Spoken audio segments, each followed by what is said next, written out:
Hi, Brian Tibbs here from The Unexpected Investor, where people are breaking free from the paycheck to paycheck grind and building a successful, wealthy, and generous life.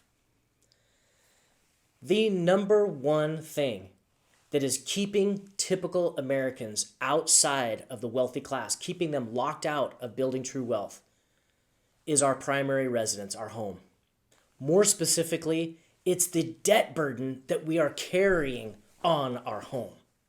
Now, I want to illustrate why this is so extreme right now, why this is so significant right now, by taking a look at history and comparing it to today. In 1950, the average size of a brand new built home was 945 square feet. Today, it's 2,461 square feet. That's a dramatic difference. That's a 261% larger footprint than our average home in 1950. Also in 1950, the average size of a household was 3.51 people. Today, 2.61 people. We've lost almost an entire person in the average size of a household today. So if you take that math, you divide the size of the house into the number of people. In 1950, there was 280 square feet available in a typical home for the typical family.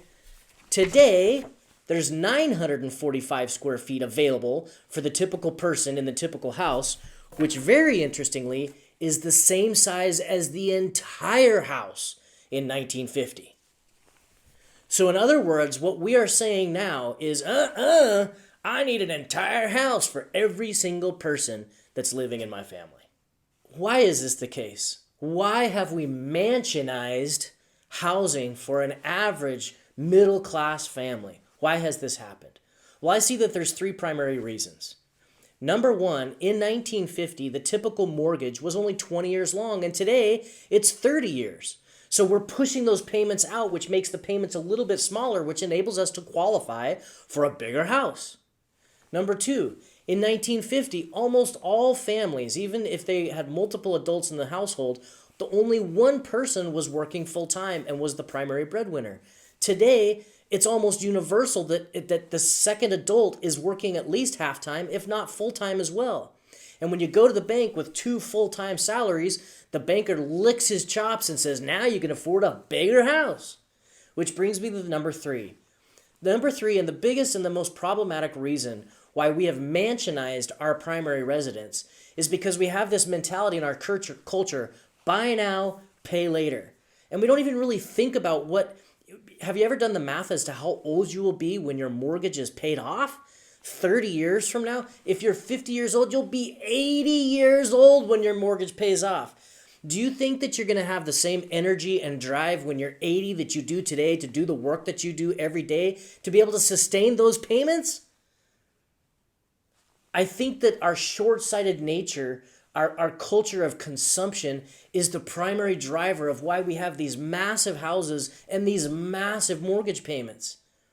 It's not uncommon for an American to pay anywhere from 25 to even 40% of their household income just to pay their mortgage and utilities and their housing costs. That's way too high. I see two potential solutions that can solve this problem. And first, I want to say something that might sound kind of shocking to you, but is absolutely essential, and I'll explain in a minute. We should all make the goal to make our personal residence zero cost. We should make the goal to where we are living in a house that is paid off or is generating enough income from another source to make the payments essentially zero. There's only two ways to do this. Number one, downsize from the mansion that we're living in now into a house that would still function for us. There would still be enough space for our family to live comfortably, but to where we could afford to pay it with cash. If you live in a big house now and you have a decent amount of equity, it might not be a bad idea to figure out how to get out of that loan and get into a loan get into a house that wouldn't need a loan at all. Now, if that's not reasonable, or if you're in the lock-in effect where you've got a really low interest rate on your house, there's other solutions that you could come to. But the second solution would be to do a house hack. A house hack simply is converting your primary residence into an income-producing source. Now, whether you move out of your primary residence and buy another house that could be a house hack, or if you figure out how to house hack your existing house, doesn't really matter. The point is, try to get creative to figure out a way to where you can generate revenue from your primary house. Typically, a house hack is you're living in one portion of the house and you're renting out another portion of your house to somebody else for housing. And if that sounds confusing to you or sounds inconvenient to you, I have several other videos available and other content on my website at theunexpectedinvestor.com as to how you can do a successful house hack and still live a dignified and comfortable life. But the bottom line is this. Let's just say you're on the higher end of the spectrum of your housing costs. If you are paying 40% of your income going towards just paying for your housing, and if you could figure out a way to eliminate that housing expense through a house hack or downsizing into a house that you could pay cash for, you could take that 40%, invest it, and even if you just put it in a mutual fund pegged to the S&P 500, and if you got the same returns that the stock market has been getting for the last 100 years, close to 10%, and if you set it there for 20 years, listen, if you're willing to do a 30-year mortgage, why would you not be willing to do a 20-year investment plan? You stick it in that fund for a 20-year investment plan. If history has any guide, 20 years from now, you would be a multi-millionaire. You'd be having enough cash coming in from revenue from that investment that you could have pretty much whatever mansionized house you'd want to have at that point. And you wouldn't have to be going out and slaving and working hard to make it happen.